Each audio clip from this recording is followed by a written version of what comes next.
ስልካቸው አይሰራም። ውስጤ በጣም ፈርቷል።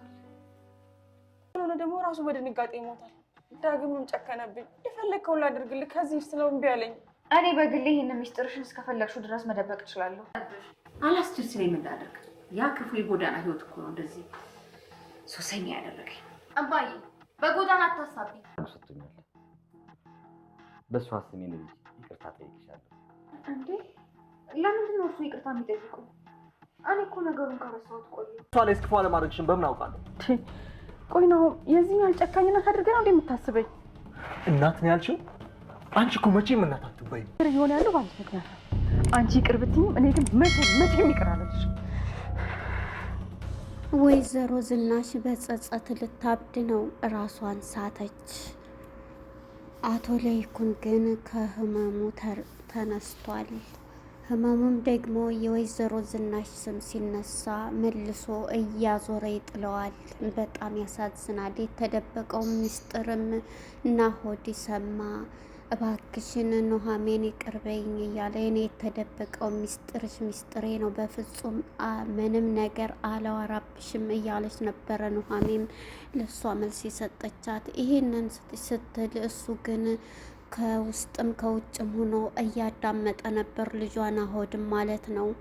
እሱም እንግዲህ አቶ ተሰማና አቶ ለይኩንም ውስጥ ሆነው በሚያወሩ ጊዜ ይሄ ነገር እኮ ዝም ብለው ነው እንትን ያሉት፣ አንተንም እባክሽ በእሷ ስም ይቅርታ አድርጊልኝ ኑሐሚን እያለ ተማጸናት። አቶ ለይኩን ከበሽታው እዛው ሆስፒታል ሆኖ እንዴት ነው ይሄንን የምትለው? እኔ የምናድርገህ ነው? እኔ በፍጹም ረስቻለሁ እያለች ነበረ። ከዚህም ሆኖ እንግዲህ ውጭ ውጣ የተባለው ናሆድ እያዳመጠ ነበር ወሬውን። ሁለተኛም ከኑሐሚን ጋር ቁጭ ብላ በምታወራ ሰዓትም እንግዲህ አሁንም እየሰማ ነበረ ማለት ነው። ሰላም ጤና ይስጥልን ውድና የተከበራችሁ የቻናል የቤተሰቦች እንኳን ወደ ቻናል በሰላም መጣችሁ። ኑሐሚን ክፍል 37 ተለቀቀ። ወደ ክፍል 37 ስንመለስ እንግዲህ አቶ ለይኩን ባለቤቱን ዝናሽን ሊደበድብ ሲል በያዘው ሽጉጥ የደም ግፊቱ በንዴት ወድቆ ነበር ራሱን ስቶ ሆስፒታል የገባው። ይሄንንም ያየው ልጇ ከሌላ የሚወለደው ዳግም ይዞት ነበር ይዘውት ሆስፒታል የገቡት። በዚህም ጊዜ እንግዲህ አቶ ለይኩንም ወደ 37 ስንመጣ ዶክተሯም አሁን ደህና ነው፣ በተራ እየገባቸው ጠይቁት። ነገር ግን አቶ ለይኩን በሽታው በጣም ኃይለኛ ነው፣ ንዴትና እንትን ካለበት እዛው ለሁለተኛ ጊዜ እንትን የሚል ከሆነ ራሱን እንትን አታገኙትም። ስለዚህ እንደዚህ አይነት ነገሮች መራቅ አለባቸው ሲል ነበር። እኔ ነኝ ባለቤቴን የገደልኩት እያለች እየተጸጸተች ትገኛለች። ወይዘሮ ዝናሽም ራሴን አንቄ ልግደል፣ ራሴን ላጥፋ፣ ክሎሮክስ ልጠጣ እያለች በጣም በጭንቀት ውስጥ ትገኛለች። አይዳና ነው በይኝ እባክሽን እያለ ናሆድም በጭንቀት ይገኛል። ናሆድ ሚስጥሩን ሁሉ የማያውቀው ምንድነው የተፈጠረው እያለ ነበረ። እስኪ እንደውላቸው እነ ኑሐሚን እየደወሉ ነው፣ እንዳታነሳ ስልኩን ምንድን ብለህ ነው? እንግዲህ ኑሐሚን ወደ እነ ኑሐሚን ስንመጣ ወይዘሮ ገነትም ሄዱን ብትሆን አሁን ላይ ጥሩ ሆነው ደስ ብሎ የድሮ ፍቅራችን ተመለሰ እያሉ ምግባቸውን አቅርበው እየበሉ ብሩኬም እየሰጣቸው ነበር። አቶ ተሰማም ደስ ብሎት በቃ እንደዚህ ሆናችሁ በማየቴ ደስ ብሎኛል፣ ግን በጣም እያሰብኩ ነው፣ እየሰጋሁ ነው እያለች ነበረ ኑሐሚን ማለት ነው። ምንድን ነው የምትሰጊው? ምንድን ነው የምታስቢው? እኔ እንጃ፣ ስልኩን በተደጋጋሚ ብደውለው አይሰራም፣ ኦፍ ነው እያለ ነበር። እንዴ ታዲያ ምንድን ነው? እኔ እኮ ፊቱ ነው በንዴት የሆነ ነገር እንዳያደርግ እንጂ እያለች ነበረ። በዚህም የተነሳ እንግዲህ እንዴ ቢያደርግስ እንኳን ምን ያደርጋል፣ እንደዚህ አትበሉ እያለ እንግዲህ አቶ ተሰማም ጓደኛው እንደዚህ የሰበሰባቸው እሱ ነው እና በጣም እየተጨነቀ ነው። እነሱም እንግዲህ መቼም ገንዘብ ነውና ወዳጃቸው ይሄን ቤት ሳይከፍልልን እንዲያይሞት እያሉ ገነትና ኤደን ስለ ቤታቸው ያስባሉ። በጣም ይገርማል። ይሄንን ሲሉም እንግዲህ ገነትና አሁን ላይ ማጸባያችንን አሁን እኮ ልባቸው ገብተናል። ኑሐሚን ምን አደረገች? ልጇን ልትገላች መርዝ የሆነች ዝናሽ ናት። ሁለቱም እናትና ልጆች ለአቶ ተሰማ እንድ በሚሉ ጊዜ አመሰግናለሁኝ ኤደን እንደዚህ ስለ እንትን ሁለታችሁም ከጎኔ ስለሆናቸው እያለኝ ነበረ።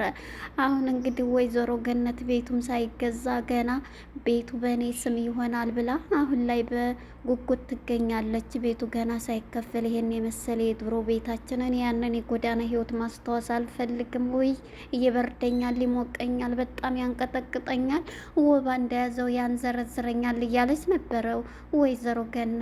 ግን እኮ የጎዳና ህይወት ነው እንዲህ ሱሰኛ ያረገኝ የኔ ልጅ፣ እስኪ ጠጅ ግዥልኝ እያለቻት ነበረ ልጇን ሄዱም ማለት ነው። አረማዬ አረባክሽን እዚህ እንኳን ከገባሽ ባክሽን ይሄንን እንትን ምን ታደርጊው? ያ የጎዳና ህይወት እኮ ነው ያበላሸኝ ሱስ ጣለኝ። በጎዳና ህይወት አታማሃኝ ማዬ። አሁን ላይ በጣም እንትን ማለት አለብሽ፣ ስማርት ማይንድ መሆን አለብሽ። ምክንያቱም አሁን ቤታችንን እስከምንይዝ ድረስ ግዴታችን ነው እያለቻት ነበረ። በዚህም የተነሳ እንግዲህ ኑሐሚንም አሁን ላይ ጥሩ እንትን እያለችልን ነው እያሉ ነው እናትና ልጆች ማለት ነው። ይሄንን ተቀብለው ሀሳቧን በቃ እያሉ ደስ ብሏቸዋል። ቤቱን ሳይከፍል እንዲያይሞት እያሉ እንደመጣ ግን እኔ ሊጠይቁት ሄዱ እኮ። አሁን እኮ ስልኩ ሲደወልላቸው ታሞ ሆስፒታል ነው ብሎ ናሆድ ይነግራቸዋል። ናሆድም በሚነግራቸው ጊዜ አቶ ተሰማ ወይኔ ጓደኛዬ፣ እኔ የታመንኩት እኔኑ ይጨርሰኝ፣ እኔው ልሙት፣ እኔው ልሂድ፣ እኔው ወደ 7ኛ ሰማይ በሄድ ይሻላል። እምቦጣህ ደህናው ሰው እንደዚህ የሰበሰብ ከኔ ጠፋ ነው ሁሉ በአንተ እኮ ነው እንዴት እያለ ሲል ነበረ ማለት ነው። በዚህም ጊዜ እንግዲህ እሱም ይሄን ባለው ጊዜ በጣም እንትን እያለ ነበር ያለው ማለት ነው። አሁን ላይ ያለበት ሁኔታ በጣም በጭንቀትም ቢሆን ሆስፒታል ገብቷል የሚባለውን ሰማ ቶሎ ውሰዱኝ እያለ ነበር። እንዴ በሌሊት ይሄ ሁሉ ያደረግሽው አንቺ ነሽ አትናገሪ ብልሽ እያላት ነበረ ገነትን። እንዴ እሷስ ያደረገችው ቀላል ነው እንዴ እያለች ልጄን ኑሐሚንም እኮ ልጇን አሳጥታ ነበረ እንዴት እያለች ሁለቱም ቁመዋል። እንዴ ተረጋጋ እንጂ ምንድን ነው በሌሊት አሁን የምትሄደው? ጧት ሲነጋ ትሄዳለህ እያሉት ነበርና ኑሐሚንም ተነስታ ወደ ሆስፒታል ይዛው አባቷን ሄዳለች። እዛ ሲሄዱ ግን እያለቀሰ እኔው እያለ ነበረ አባትየው ተሰማ እያለቀሰ የገባ። አረ ደህና ነው አይዞህ እያሉት መጨረሻ ላይም እንግዲህ ይሄንን ሲሰማ ደህና ነው አይዟቸው ብሎ ዶክተሯ ሙጥት ስትል እንግዲህ እኔ ነኝ ይሄን ሁሉ ያደረኩት እያለ ትጸጸታለች። ናሆድ ምንድነው ያደረግሽው እያለ ቢላትም በፍጹም አልሰማም ብላ እሷም ለመናገር ምንም እንትን አላለች። ዳግምም ሂድ ቤት ብትባል አልሄድም ባለቤቴን ጥዬ እያለች ትናደዳለች። አይዞሽ እኔ ምንም ነገር አልል እያለ ዳግምም እያረጋጋታል ማለት ነው እናቱን። እሺ ልጄ ግን መውጣቱ አንድ ቀን እውነቱ አይቀርም እያላት ነበረ ማለት ነው። እንግዲህ ይሄንን እየተባባሉ ነበረ። እሱም በማለት አቶ ተሰማም ከእሱ ጋር በመግባት አቶ ለይኩንን ሲጠይቁ አሁን እኮ ደህና ነኝ ልጄ፣ በእሷ ስም ይቅርታ ጠይቅሻለሁ እያለ ነበረ። እንግዲህ ናሆር ልጃቸውም ከበር ወጥቶ በበር ላይ እያዳመጠ ነበር፣ ሆስፒታሉ በር ላይ። ይሄንን በሚልም ጊዜ ዝም ብለው እኮ ነው አረ ቢሆንም ይቅርታ ልጄ እያለ ነበረ። ሁለተኛ ዝናሽ የምትባል ሴትዮ እንዴ አንተ ጥሩ ሰው ሰዎችን የምታስታረቅ አንተ ላይ ሲሆን እንዴት ስትገናለ እያለ ስሟንም አይኗንም ማየት አልፈልግም ከእሷ ጋር ምንም ነገር እንትን አልልም ብሎ ገና ወይዘሮ ዝናሽ ሲል እሷን ስሟን ሲያነሱበት ትን ብሎት መልሶ ሊወርቅ ነበረ ማለት ነው። በጣም ተናደዋል አቶ ለይኩን ማለት ነው። እናም እንግዲህ ይሄንን እያሉ ሳለ በጣም ታማዋል ማለት ነው። ይሄንን ሲሰሙም በቃ ልጁ ሰምቷል። ምንድነው ያረግሽው እያላት ነበረ እናቱን ወይዘሮ ዝናሽን ምንም እያለች እኔው ነኝ እያለች ብቻ እየለመኝ ትገኛለች ማለት ነው። እንግዲህ ወደ ልጅቱም ጋር እንግዲህ ይደወልላት ተብሎ ኤርሚ ጋር ስትደወልላት ኤም እንግዲህ ከኤርሚ ጋራ ጭፈራዋን ትጨፍራለች። ስልኳን ብታዩ ሰክራለች። በጣም ሽታዋ ሁሉ እንደ ጉር ነው እንዴ እያለች የዚህ ጊዜ ስልኳን ብታዩ አረ ቤተሰቦቼ ናቸው በቃ ተዋቸው፣ በዚህ ሰዓትማ ስልኬን አላነሳም እያለች ነበረ። ኤምም ማለት ነው እንግዲህ እሷም ብር ኤርሚ ከሷ ለመቀፈል አፈቀርኩሽ ብሎ እያጃጃላት የወሰደባት መጠጥ ቤት እንግዲህ ወደድሽው እያላት በጣም ቆንጆ ነው ብላ ጭፈራዋን እየጨፈረ ነበረ ማለት ነው።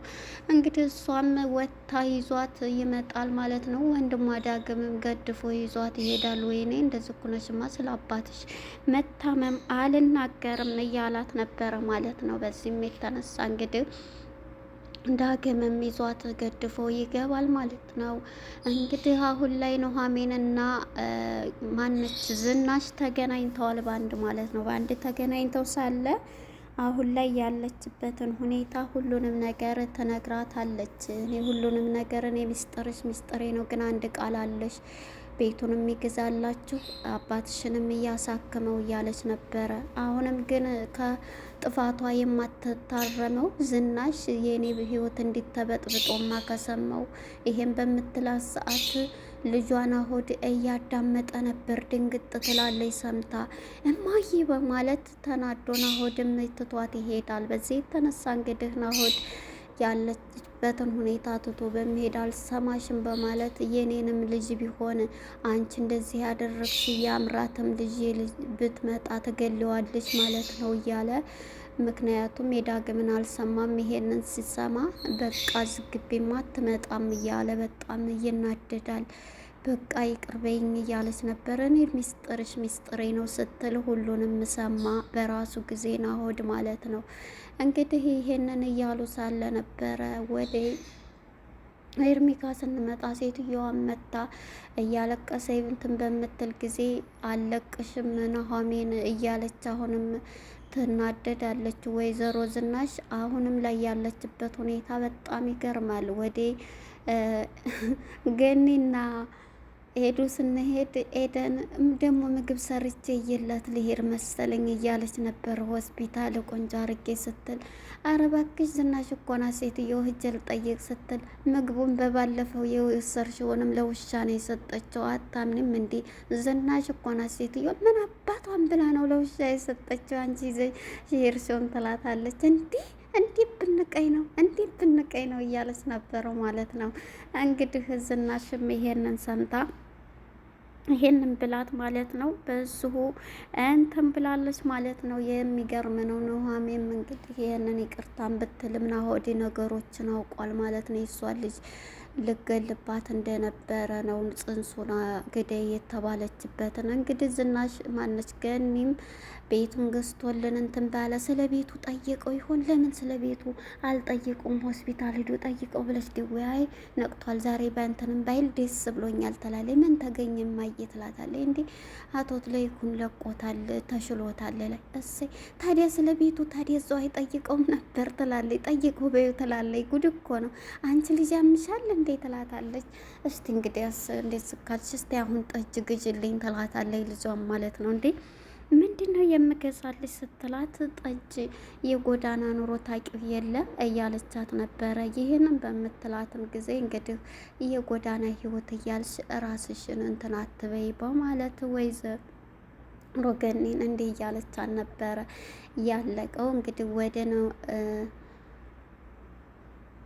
ዝናሽ ጋር ስንመጣ ዝናሽም አሁን ላይ ያለችበት ጭንቀት በጣም ተናዳለች ማለት ነው። ኑሃሚን አሁን እንደዚህ ኩኝ የማየኔኑ ህይወት ጠፍቶ ያንቺም ይጠፋል እያለች ነበረ። ኤርሚ እንግዲህ ወደ አባቷ በመሄድ አባዬ እያለች እያለቀሰች እስካሁን የትደሽ ነበረ እያላት ነበረ። እንደ አባዬ ምን ሆነህብኝ ነው ብላ እያለቀሰች ነበረ የነበረችው ማለት ነው። በዚህም ጊዜ እንግዲህ አይ አለሁኝ እኮ ልጄ የት ሄዳለሁኝ አባቴ እያለች አለሁ ነበር አላወቅኩም ትላለች። እሷ ግን ጭፈራ ቤት ነበረች ማለት ነው። ኑሃሚንና አባቷን ግን በአይኗ በክፉ አይን እያየቻቸው ነበረ። የዚህ ጊዜ እየተያዩ ያለቀው ማለት ነው። ቀጣይ ክፍል እንግዲህ ወደ ዝናሽ ስንመጣ ዝናሽ ኑሃሚን የኔ ህይወትማ ተበላሽቶ ያንቺ መኖሪያት አይደለም አሁን ታይኛለች እያለች ወይዘሮ ዝናሽ አሁንም ክፋቷ እንደቀጠለ ነው ማለት ነው። እንግዲህ ቀጣይ ክፍል ሰውየው ምን ያደርጋት ይሆን የሚለውን አብረን እናያለን። አቶ ለይኩን በጣም የሷን ስም ሲያነሱበት እንደ ወባ ደም ግፊቱ እየጨመረ ነው፣ ስሟን እንዳጠሩብኝ እያለ ነበረ ማለት ነው። እና ይህን ይመስላል። ለነበረን ቆይታ እናመሰግናለን። ቀጣይ ክፍል ምን ይፈጠራል? ይታረቃሉ ወይንስ ወታክ ቤቱን ለቃ ትሄዳለች? የዳግምነትስ ልጅነት ይታወቃል የሚለውን ቀጣይ እናያለን። ለነበረን ቆይታ እናመሰግናለን። ሰላም ለሀገራችን፣ ሰላም ለሕዝባችን። ባይ ባይ።